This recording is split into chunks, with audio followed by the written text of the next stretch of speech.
আমরা আমাদের আশেপাশে অনেক হারাম রিলেশনের সাকসেসফুল স্টোরি দেখতে পাই যে তারা চুটিয়ে প্রেম করেছে, অনেকের বিয়ে পর্যন্ত হয়ে গেছে। কোনো মানুষ যখন কারোর সাথে হারাম রিলেশন করে তখন সে তাকে পেলেও ক্ষতিগ্রস্ত হবে, না পেলেও ক্ষতিগ্রস্ত হবে। সো ভালো আমরা বাসবো কাকে? হারাম রিলেশনগুলো সাকসেসফুল রিলেশন হয় কিনা এটার বাস্তবতা কি, এটা নিয়ে আজকে আমরা কথা বলবো। ধরুন মানুষ সুইসাইড করার উদ্দেশ্যে 5 তলা 7 তলা 10 তলা বিল্ডিং এর উপর থেকে লাফ দেয়। তো লাফ দেওয়ার পর সবাই কিন্তু মারা যায় না, এদের মধ্যে থেকে 10% মানুষের এই চান্স থাকে যে তারা হয়তো বেঁচে যাবে। সো এই 10% মানুষের উপর ভিত্তি করে মানুষদেরকে 5 তলা 7 তলা বিল্ডিং এর উপর থেকে লাফ দেওয়ার জন্য উৎসাহিত করা, এটা আসলে বুদ্ধিমানের কাজ নয়। ঠিক এই ব্যাপারটাই ঘটে হচ্ছে হারাম রিলেশনের ক্ষেত্রে। আমরা আমাদের আশেপাশে অনেক হারাম রিলেশনের সাকসেসফুল স্টোরি দেখতে পাই যে তারা চুটিয়ে প্রেম করেছে, অনেকে ফিজিক্যাল রিলেশন করেছে, অনেকের বিয়ে পর্যন্ত হয়ে গেছে, কিন্তু তারা হারাম রিলেশন করতে গিয়ে মাদকাসক্ত হয়নি, ডিপ্রেশনে ভোগেনি, তাদের রেজাল্ট খারাপ হয়নি, আবার অনেকের কেরিয়ার অনেক ভালো। এটা আসলে কি, এটার বাস্তবতা কি? দেখুন, এগুলোকে সাকসেসফুল রিলেশন বললেও বিল্ডিং এর উপর থেকে লাফ দিয়ে একজন মানুষ মরে যাওয়ার যে বাস্তবতা, এটাতে কোনো পরিবর্তন হয় না। হারাম রিলেশনের আলটিমেট বাস্তবতা হলো যে হারাম রিলেশন, অবৈধ প্রেম ভালোবাসা, এটা ড্রাগ এডিকশন, ডিপ্রেশন, ব্ল্যাকমেইলিং, প্রতারণা, অবাধ যৌনাচার, ধর্ষণের মতো নেতিবাচক পরিণতি মানুষের সামনে নিয়ে আসে। এই যে সাকসেসফুল রিলেশনের কনসেপ্টটা, এই কনসেপ্টটা এসেছে যে ব্যক্তিকেন্দ্রিক চিন্তা ভাবনা থেকে। যে অনেকে ধরে নেয় হারাম রিলেশনের প্রভাব শুধুমাত্র ব্যক্তিকেন্দ্রিক না, বরং 90% ক্ষেত্রে দেখা গিয়েছে যে হারাম রিলেশনের যে নেতিবাচকতা, এই নেতিবাচকতার মাসুল গুনতে হচ্ছে পরিবার, সমাজ এবং রাষ্ট্রকে।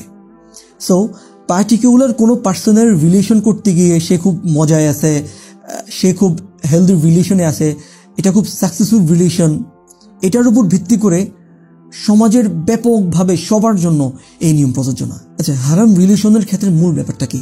মূল ব্যাপারটা হলো যে আল্লাহ তাআলা এটাকে নিষিদ্ধ করেছেন, এটা পাপ। আর এটা এমন একটা পাপ যেটা অন্যান্য পাপের দরজাকে উন্মুক্ত করে। যেমন একজন ছেলে মেয়ের মধ্যে যদি হারাম রিলেশন চলতে থাকে, তখন তাদের মধ্যে চোখের জিনা, হাতের জিনা, পায়ের জিনা, অন্তরের জিনা, কথা বলার জিনা সহ নানা ধরনের গুনাহ সংঘটিত হয়। আর কোনো একটা গুনাহ সংঘটিত হওয়ার জন্য, কোনো একটা গুনাহ সাব্যস্ত হওয়ার জন্য আল্লাহ সুবহানাহু ওয়া তাআলার আদেশ যথেষ্ট। আল্লাহ তাআলা এটাকে হারাম সাব্যস্ত করেছেন, আল্লাহ তাআলা এটা করতে নিষেধ করেছেন, এটা গুনাহ হওয়ার জন্য, পাপ হওয়ার জন্য এটাই এনাফ। সো এর জন্য দলিল খুঁজতে যাওয়া, এর জন্য কারণ খুঁজতে যাওয়া, ফলাফল খুঁজতে যাওয়া, এটা আমাদের অনুভূতি শূন্যতা এবং ধর্মনিরপেক্ষতা তথা সেকুলারিজমের একটা পার্শ্ব প্রতিক্রিয়া। এটা খুব সিম্পল যে হারাম রিলেশন কি। হারাম রিলেশন হলো যে মানুষের প্রাকৃতিক চাহিদা পূরণ করার একটা অবৈধ পন্থা। ইয়েস, পৃথিবীতে সব কিছুর একটা লিগ্যাল প্রসেস, একটা ইলিগ্যাল প্রসেস আছে। যে জিনিসটার বৈধ প্রসেস আছে সেটা সেই বৈধ প্রসেসে না করে অবৈধ প্রসেস করলে সেটা হারাম হয়ে যায়। যেমন ধরুন, মানুষ ব্যবসা করে আর্ন করার জন্য। সো আর্ন করার জন্য লিগ্যাল প্রসেস হচ্ছে ব্যবসা করব বা অন্যান্য যত বৈধ পন্থা আছে সেভাবে করব। কিন্তু আমি যদি টাকা আর্ন করার জন্য মানুষের উপর জুলুম করি, সুদ খাই, ঘুষ খাই, তাহলে কি সেটা হালাল হয়ে যায়?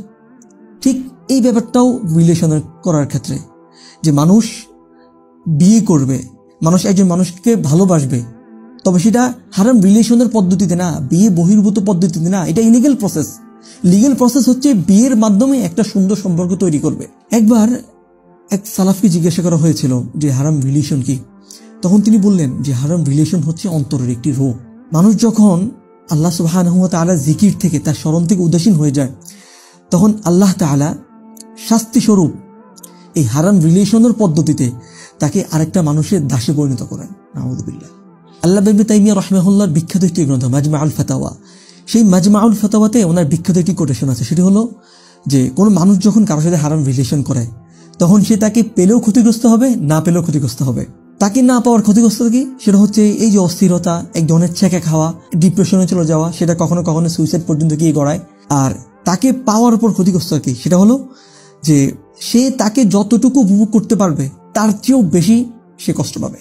আমরা যেটাকে সাকসেসফুল রিলেশন বলছি, এটা সত্যি সাকসেসফুল রিলেশন কিনা? দেখুন, কখনো কখনো প্রেম ভালোবাসা মানুষকে কুফুরের পর্যায়ে পর্যন্ত পৌঁছে দেয়। আমরা যেই ভালোবাসা করে সাকসেসফুল হতে চাই, সেই ভালোবাসা আমাকে ইমানের গণ্ডি থেকে বের করে দিচ্ছে। আল্লামা ইবনুল কাইয়িম আল জাওযী রাহিমাহুল্লাহ বলেন যে অবৈধ প্রেম ভালোবাসা কখনো কখনো মানুষকে ইমানের গণ্ডি থেকে বের করে কুফুরের গণ্ডিতে নিয়ে যায়। সেটা কিভাবে? যে কখনো কখনো এমন হয় যে প্রেমিক আল্লাহ সুবহানাহু ওয়া তাআলার সন্তুষ্টির উপর তার প্রেমাস্পদের সন্তুষ্টিকে প্রাধান্য দিয়ে ফেলে। জাস্ট একটা এক্সাম্পল দেই, যেমন আপনি যার সাথে রিলেশন করছেন সে চায় যে আপনি বোরকা পরিধান করবেন না, আপনি একটু খোলামেলাভাবে তার সাথে ডেটিং করতে যাবেন। আর পর্দা করা হচ্ছে আল্লাহ সুবহানাহু ওয়া তাআলার আদেশ, একটি ফরজ বিধান। সো এই যে তার মনোরঞ্জন করার জন্য আপনি আল্লাহ সুবহানাহু ওয়া তাআলার একটা বিধানকে জলাঞ্জলি দিলেন, এই ব্যাপারটা ঠিক কি? আমি বলবো না, আপনি এটা যাচাই বাছাই করেন। সো মানুষ যেটাকে প্রেম মনে করে, মানুষ যেটাকে সাকসেসফুল রিলেশন মনে করে, সেটার মধ্যে সাকসেসফুল রিলেশন না, সেটা হচ্ছে এক ধরনের ব্যর্থতা। এটা হচ্ছে আমাদের জ্ঞানের স্বল্পতা, আমাদের বোঝের স্বল্পতা, আমাদের অনুভূতিহীনতা। দেখুন আল্লাহ সুবহানাহু ওয়া তাআলা আমাদেরকে সৃষ্টি করেছেন, তিনি আমাদেরকে কতটা ভালোবাসেন। তিনি আমাদেরকে প্রতিটি মুহূর্তে অক্সিজেন দেন, অনেক অনেক নিয়ামত দেন। যদি তিনি আমাদেরকে ভালো না বাসতেন তাহলে এই যে আমরা এত এত পাপ করি, এত এত গুনাহ করি, চাইলে তিনি আমাদেরকে ধ্বংস করে দিতে পারতেন। তিনি আমাদেরকে ধ্বংস করছেন না, তিনি আমাদেরকে সুযোগ দিচ্ছেন। সো ভালো আমরা বাসবো কাকে? নিশ্চয় আল্লাহ সুবহানাহু ওয়া তাআলাকে। আমরা একটা জিনিস আসলে বুঝতে চেষ্টা করি না, সেটা হলো তাহলে ইসলাম কি প্রেম ভালোবাসা নেই? হ্যাঁ, অবশ্যই আছে। সেটা করার জন্য ওয়ে আছে, সেটা হচ্ছে বিয়ে। আপনি বিয়ে করুন, খুব সুন্দরভাবে একটি দাম্পত্য জীবন শুরু করুন। আল্লাহ সুবহানাহু ওয়া তাআলা সেখানে একটা হারাম প্রেম ভালোবাসা থেকে আরো বেশি মহাব্বত আপনাদের মধ্যে ঢেলে দিবেন। এটা হচ্ছে ওয়ে। আল্লাহ সুবহানাহু ওয়া তাআলা চান যে আপনি আপনার জীবনের প্রতিটা ক্ষেত্রে তার আদেশ অনুসরণ করে, তার বিধানকে মেনে সেটা আপনি লিড করেন। এটাই আল্লাহ সুবহানাহু ওয়া তাআলা আপনার কাছে চান, আপনার কাছ থেকে তিনি এটা আশা করেন।